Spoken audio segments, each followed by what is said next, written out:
sudden you've lost a spot just because you got checked up right on the exit. You get on the throttle in a place that you have to be buried in the throttle if you've got clean air, and he loses that position. Right seat moving to the front. Mental note here, tires mean something. Definitely. He comes down at lap 22 and driving through the field. It's not Darlington, it's not Miami, but late in this race, you don't have a bunch of cars on the lead lap. You're probably going to come down and get some tires, and everybody should have a set lane race. Yeah, historically we've seen about a second and a half fall off over a run in these tires, so that's a significant amount and enough to make a big difference. If you have 10 or 15 laps of your tires versus someone on new tires, you will be faster with those new tires.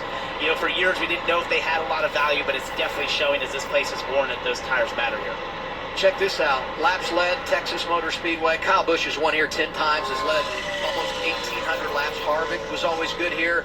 But Justin Allgaier, who's been dominant from the start today, he's gone over 500 laps led in his career at Texas Motor Speedway. He still, though, is looking to lead the last lap. He's 0 for 27 entering this afternoon. I had to look at that twice, by the way. The couple times I've raced here against him, I felt like he was always leading. He was always had a large lead. He's led a ton of laps here, but I couldn't believe he had won one. I was like, what? How did that happen? You know he wants a cowboy hat badly.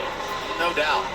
He's won the last 4 stages here, swept the last 2 years trying to make it 5 in a row, and he's got 2 laps to get it done. As we look back at the pack, some other drivers on tires making some moves. Carson Quapple in the 1. You know, up in front of him, Matt DiBenedetto's been good today. Started inside the top 10 after that great run last week at Talladega. He's 13th. Jesse Love also made the pit stop early. He's 16th in the running order. Harrison Burton in that same category is a 25. And Sammy Smith has that front end damage sort of pushed in right beneath the hood there. That can hurt you aero-wise. So I'm surprised to see him being as fast as he is. That's good to see for Sammy Smith. I'm sure that team was really worried after seeing that front end damage. That can really hurt your speed. It's been a good track for him. Very impressive that he's doing this today with a compromised race car damage on the front end that you talk about. You see it right there. Final lap, stage number 1. Justin Allgaier just absolutely delivers at this place when you talk about getting it done early. It's his 7th stage win in Texas, and he's now got 1 for the thumb. 5 in a row for the veteran driver, a reigning champ out of Illinois. Larson goes from 20th to 2nd. Sanchez impressive. Hill is 4th after starting on the pole, and Sam Mayer, last year's winner, in stage 1 in the 5th position. Pit stop's coming when we return. It's the champ who's got things under control in Fort Worth. When my doctor gave... Matt DiBenedetto also had an uncontrolled tire. 51 of Jeremy Clements over the wall too soon. A host of penalties on those pit stops at the end of stage 1. And Justin Allgaier lost some ground. So we've got some new players at the front here. And just to clean up for Jeff Burton, he was getting out of the box when he slid through. They jacked it up. That was the issue. Yep.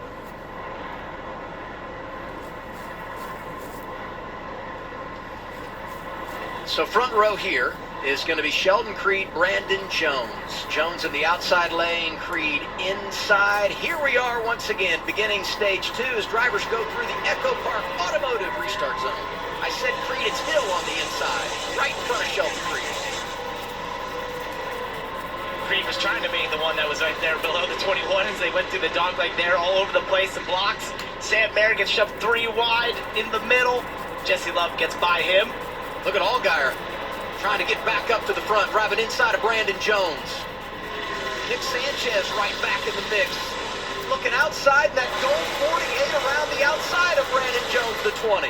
What a move. It didn't look like it was going to work. He didn't have the positive momentum down the corner, but went to the outside, found the grip, and drove right around Brandon Jones and bringing Justin Allgaier with him.